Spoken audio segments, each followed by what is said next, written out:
Hello welcome friend welcome to my channel. देखो आज के आमी की परे चले एसेছি। आज के आमी परेছি একটা কি বলবো বাকছাল। অ্যাকচুয়ালি আমি পরেছি একটা অ্যানিমাল প্রিন্টের শাড়ি যেটা আমার খুব পছন্দ এবং এর সাথে পরে নিয়েছি একটা মানানসই ব্লাউজ। তো এর সাথে আমার ব্লাউজ পিস ছিল, তো এর সাথে আমার কালো রঙের একটা ব্লাউজ পিস আছে। তো কিন্তু আমার এই ব্লাউজটা বেশি ভালো লেগেছে লুকসটা, কারণ এটা একটু সুন্দর স্মার্ট লুক আছে আর এখনকার মতো লুকস আছে। তো দেখো এইসব স্প্যাগেটি ব্লাউজ মানে এই হাতাগুলোকে আমরা বলি স্প্যাগেটি হাতা। তো এগুলোর বাজারে আজকাল খুব চলন আছে, লোকে এগুলোকে ব্রা বলে ভুল করে, সামনে দিয়ে দেখলে পারে ভাবে ব্রা পরে আছে, বাট এটা ব্রা নয়। দেখো পিছনটা দেখলেই বুঝতে পারবে যে এটা ব্রা নয়, এটা একটা ব্লাউজ। তো আমাকে বলো পেছন থেকেই বা আমার লুকসটা কেমন লাগছে অ্যান্ড ফ্রন্ট থেকেই বা আমার লুকসটা কেমন যাচ্ছে। তো বন্ধুরা এই স্প্যাগেটি ব্লাউজ পরতে গেলে আমাদের দেখো হাত অনেকটা ওপেন থাকে বা আন্ডার আর্মস অনেকটা ওপেন থাকে, ঠিক আছে। তো আমাদের আন্ডার আর্মসে অনেকে হেয়ারি আন্ডার আর্মস পছন্দ করে এবং অনেকে নন হেয়ারি আন্ডার আর্মস পছন্দ করে। তো অ্যাকচুয়ালি আমাদের যেহেতু শুটিংয়ে কাজ করতে হয়, তো আমাদের হেয়ারি আন্ডার আর্মস যদি পছন্দও কেউ করে, তো আমাদের মতো যারা শুটিং বা কাজ করে বা ফটোশ্যুটে কাজ করে তাদের আমাদের নন হেয়ারি আন্ডার আর্মসই রাখতে হয়। তো এই নন হেয়ারি আন্ডার আর্মস রাখতে গেলে বা হেয়ারি আন্ডার আর্মস রাখতে গেলে আমাদের আন্ডার আর্মসটাকে খুব ভালো করে পরিষ্কার পরিচ্ছন্ন রাখতে হবে এবং আন্ডার আর্মসগুলোকে আমার যাতে আন্ডার আর্মসে দুর্গন্ধ বা ব্যাড স্মেল না হয়, বা আন্ডার আর্মসে ওই কালো কালো ছোপ ছোপ থাকে না, অনেকে আন্ডার আর্মসে বেশ কালো প্যাচেস পড়ে যায়, ভীষণ বাজে লাগে এরকম হাত তুলে দেখলে। তো সেই কালো প্যাচেস যাতে না পড়ে তার জন্য আমরা আন্ডার আর্মসে কি করব, তো চলো আজকে তোমাদের সাথে সেটাই আলোচনা করি। তো hey guys, welcome to my channel and love you সবাইকে। তোমরা কিন্তু কমেন্টে অবশ্যই জানি আমাকে কেমন লাগছে। আমি জানি না তোমরা আমাকে সাবস্ক্রাইব করছো না কেন, বা আমাকে বেশি বেশি কমেন্ট কেন করছো না, আর কি ধরনের ভিডিও তোমরা দেখছো সেগুলো বলো। যাই হোক, আমি আন্ডার আর্মসের কথায় ফিরে আসি। তো আমি প্রথমেই আসবো ডিও ব্যবহারের ক্ষেত্রে। তো আমি দেখেছি অন্যদের ক্ষেত্রে কি হয় আমি জানি না, বাট আমি ডিও ব্যবহার করে দেখেছি, বা আমার বাড়ির লোকজন যারাই ডিও ব্যবহার করছে তারাই দেখেছে। দেখবেন আপনিও একটু খেয়াল করে দেখবেন, ডিও যখন আমরা স্কিনে ব্যবহার করছি বা রাব করছি, যেগুলো রোল অনের কথা বলছি, সেগুলো কিন্তু দিলে স্কিনে কিন্তু আপনার ব্ল্যাক প্যাচেস পড়ার আশঙ্কাটা বেশি থাকে। তো সেক্ষেত্রে আমরা ডিওটা ইউজ না করে আমরা সেখানে বডি স্প্রেটা ইউজ করতে পারি। তো যেটা স্প্রে আছে সেটা আমরা ইউজ করতে পারি। স্প্রেটা আমরা ডিরেক্ট স্কিনে দেব না, আমরা দেব শাড়িতে অথবা এই যে ব্লাউজ পরলে ব্লাউজের এই জায়গাতে দেব, বা শাড়িতে দেব, বা এইসব জায়গায় দেব, মানে কাপড়ের উপর দেবো, ফেব্রিক্সের উপর দেব, কিন্তু ডিরেক্ট স্কিনে আমরা কিছু ইউজ করব না। তাহলে কিন্তু স্কিনটা একেবারে গোল্লায় যাবে, মানে পুরো ব্ল্যাক প্যাচেস হয়ে থাকবে। ধরুন কারোর যদি এরকম ব্ল্যাক প্যাচেসের সমস্যা থেকে থাকে, যদি ধরুন পুরো বগলে ব্ল্যাক প্যাচেস হয়ে যায় বা এরকম ধাব্বা হয়ে যায়, তো তারা তো এরকম হাত তুলে বাসে বা ট্রামে দাঁড়াতে তাদের ভীষণ প্রবলেম হবে। তো সেই ব্ল্যাক প্যাচেসের কিছু টোটকা আমার জানা আছে। ধরুন একটা টোটকা আজকে আপনাদের সাথে শেয়ার করছি। একটা তো বললাম আপনার ডিও না ইউজ করে স্প্রেটা ইউজ করবেন। আর একটা কাজ করতে পারেন, সেটা হচ্ছে আপনারা 1 চামচের মতো নেবেন ফিটকিরি গুঁড়ো।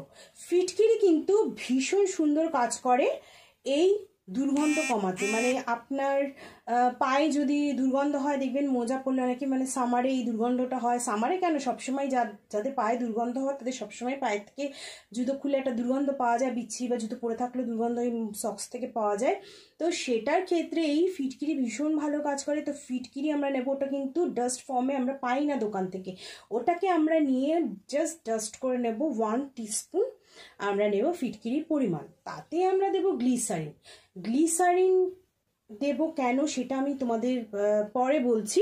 তো তার সাথে আমরা মিশিয়ে নেব গ্লিসারিন, এবং তার সাথে আমরা দিয়ে নেব হচ্ছে একটু গোলাপ জল। মানে ধরুন 1 চামচ যদি আমি নিই ফিটকিরি গুঁড়ো, তো 1/2 চামচ নেব গ্লিসারিন, 1/2 চামচ নেব গোলাপ জল, এবং নেব একটা ভিটামিন ই ক্যাপসুল। তো আমরা গ্লিসারিনটা ইউজ করব হচ্ছে অ্যান্টিসেপটিক ব্যাপারটার জন্য, এবং গ্লিসারিন কিন্তু আমাদের এই ব্ল্যাক প্যাচেস দূর করার ক্ষেত্রে প্রচুর ভালো কাজ করে। আর antiseptic, anti inflammatory and anti fungal হিসাবে গ্লিসারিন খুব ভালো কাজ করে, যার জন্য আমরা গ্লিসারিনটাকে বেছে নিয়েছি। তো গ্লিসারিনটা আমরা এই কারণেই নেব যাতে কালো ধাব্বাটা আমাদের উঠে যায় বা দাগ ছোপটা উঠে যায়। এটা কিন্তু একদিনে উঠবে না, এটা মোটামুটি সপ্তাহে 2-3 বার করে আপনাকে করতে হবে, প্রায় 2-3 মাসের মতো। তাহলে দেখবেন আপনার স্কিনটা মানে আন্ডারআর্মসের স্কিনটা খুব ভালো হয়ে যাচ্ছে। এবং কোনো কিছু রাবিং কিন্তু স্কিনের উপর করবেন না বা কোনো স্প্রে স্কিনে ডিরেক্ট দেবেন না এটা।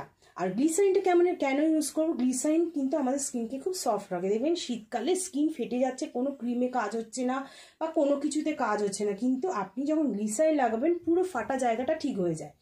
যার জন্য আমরা গ্লিসারিনটা নেব, যে কাজটা কালো দাগ ছোপের আমরা করছি, ফিটকিরিটা আমাদের করছে, সেটাকে সাপোর্ট করার জন্য গ্লিসারিনটা আমরা নেব, যাতে স্কিনটা আমাদের আন্ডারআর্মসের স্কিনটা খুব সফট থাকে এবং আন্ডারআর্মসের স্কিন অবভিয়াসলি সফট থাকে এবং সেটা যাতে কোনো হার্ম না হয়, সেটা যাতে কোনো আন্ডারআর্মসের স্কিনে যাতে কোনো স্ক্র্যাচেস না আসে, হার্ম না হয়, তার জন্য আমরা নেব গ্লিসারিনটা। আর আমরা গোলাপ জলটা নেব কেন, গোলাপ জলটা নেব আমরা একটা সুন্দর গন্ধের জন্য। তো এই 3টে জিনিস আমরা নেব। আর ভিটামিন ই ক্যাপসুলটা তো জানোই তোমরা, আমাদের স্কিন ভালো রাখার জন্য, চুল ভালো রাখার জন্য ভিটামিন ই ক্যাপসুলটা ইউজ করা খুবই দরকার। তো এই 4টে জিনিস আমরা মিশিয়ে নিয়ে, চামচ দিয়ে খুব ভালো করে মিশিয়ে নিয়ে, সেটা হাতে দিয়ে এরকম সুন্দর রাব করে মানে রেখে দিতে হবে 5 মিনিটের মতো। এরকম 2 হাতে লাগিয়ে মানে রাব করে এরকম করে 5 মিনিটের মতো বসে থাকতে হবে। দেন 5 মিনিটস পরে সেটাকে আমরা ওয়েট টিস্যু দিয়ে ফার্স্টে আমরা সেইটাকে উঠিয়ে নেব। কারণ আন্ডারআর্মসের নিচের স্কিনটা কিন্তু হয় খুবই মানে আন্ডারআর্মসের নিচের স্কিনটা কিন্তু হয় খুবই নরম পাতলা। দেখবেন আপনারা সবসময় এই স্কিনটা কিন্তু খুবই নরম এবং পাতলা হয়। তো আমরা প্রথমে ওয়েট টিস্যু দিয়ে আমরা মাস্কটাকে তুলে নেব। দেন আমরা ওয়াটার দিয়ে ভালো করে জায়গাগুলো ধুয়ে নেব, ধুয়ে পরিষ্কার করে নেব এবং আমাদের টাওয়েল মানে সফট টাওয়েল দিয়ে ফ্রেশ করে ওটাকে মানে ড্রাই করে নেব, ড্রাই করে পুছে নেব।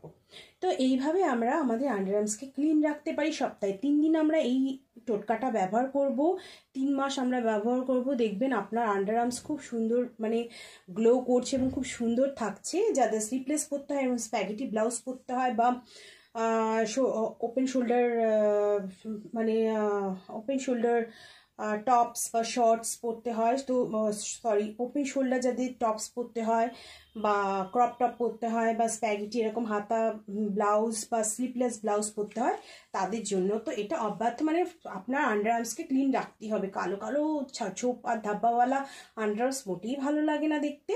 আর বি কেয়ারফুল, কখনোই স্কিনে কিন্তু এটা অনলি আন্ডারআর্মসের ক্ষেত্রে নয়, পুরো স্কিনের ক্ষেত্রে আপনারা ডিরেক্ট স্কিনে কিন্তু কোনো বডি স্প্রে বা রোল অন ডিরেক্ট স্কিনে কিন্তু করবেন না। অবভিয়াসলি সবসময় আপনারা ফেব্রিকের উপর করবেন।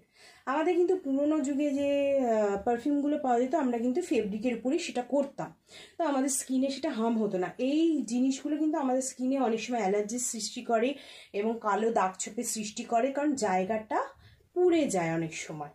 তো এগুলো মানে স্কিন স্পেশালিস্টদের কাছ থেকেই শোনা, যার জন্য এই কথাটা আপনাদেরকেও আমি শেয়ার করলাম। আপনারা এই জিনিসটা মানে এই প্যাকটা ইউজ করতে পারেন, আন্ডারআর্মসে দেখতে পারেন যাদের কালো আন্ডারআর্মস হয়ে গেছে তারা, এবং এইভাবে আপনারা ডিও বা বডি স্প্রে বা পারফিউম ইউজ করুন, দেখবেন আপনাদের আন্ডারআর্মসের স্কিন ভীষণ ভালো থাকবে এবং আন্ডারআর্মসও অত্যন্ত সুন্দর থাকবে, মখমল নরমের মতো।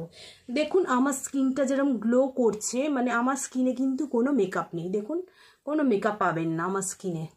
আমি কিন্তু মেকআপ একদম করি না, জাস্ট অনলি অনেকে অনেক কিছু মেকআপ করে, বাট আমি কিছু মেকআপ করি না, না পাউডার না ক্রিম না কিছু। আমি শুধু দিই লিপস্টিক হালকা করে আর কাজল, নয় চোখে কাজল পরি নয় উপরে কাজল পরি, নট আইলাইনার, অনলি কাজল, ব্যাস এটাই আমার সাজ। দেখুন আমি ইয়াররিংসও পরিনি, বাট খারাপ কি লাগছে আমার মনে হয় না খারাপ লাগছে বলে, বাট আমার মনে হয় যত আপনি ন্যাচারাল থাকবেন, যত আপনি শরীরকে কেমিক্যাল ফ্রি রাখবেন, আপনার স্কিন তত ভালো হবে। তো be careful for your skin and for your underarms and for your legs, মানে যাতে দুর্গন্ধ না হয়, যাতে সুন্দর থাকে, ভালো থাকে। তো চলুন আজকে আসি, আবার আসবো অন্য কোনো একদিন। আমার টোটকাটা কেমন লাগলো তো এটা আপনারা বাড়িতে ইউজ করে বলুন যে কেমন লাগলো টোটকাটা, যদি কাজ করে অবশ্যই আমাকে কমেন্টে জানাবেন এবং আমি কেমন লাগছি দেখতে সেটা বলুন। এই যে আমি জিজ্ঞেস করলাম আমি সামনে দিয়ে কেমন লাগছি, এটা আমার ফ্রন্ট লুক, এটা আমার সাইড লুক, কেমন লাগছে। আর দেখো যেটা অনেকেই এই ব্লাউজগুলোকে ব্রা বলে ভুল করো, এটা কিন্তু ব্রা নয়, এটা কিন্তু ব্লাউজ। তো আমাকে ব্যাক লুকে কিরম লাগছে সেটা বলো। অ্যাকচুয়ালি এই শাড়িটা আমার খুবই প্রিয়, এই শাড়িটা আমি পরেছি অ্যানিম্যাল প্রিন্টের, যার জন্যই তোমাদেরকে এত বারে বারে জিজ্ঞেস করছি। তো ভীষণ প্রিয় আমার এই শাড়িটা, আর এরকম অ্যানিম্যাল প্রিন্টের শাড়ি আমার খুব ভাল লাগে, তার সাথে ব্লাউজটাও পেয়েছি অসাধারণ। তো অবশ্যই আমাকে তোমরা সাপোর্ট করো, ভালো থেকে সুস্থ থেকো। আর হ্যাঁ, তোমরা ঝড়ে কেমন আছো, অবশ্যই সবাই সেফ আছো, ভালো আছো, এবং আশা করি ভগবানের কাছে প্রার্থনা করি তোমরা সবাই ভালো থাকো, সুখে থাকো, শান্তিতে থাকো, এবং be safe and stay healthy. Love you all, টাটা। আবার আসবো নতুন কোনো ভিডিও নিয়ে, বাই।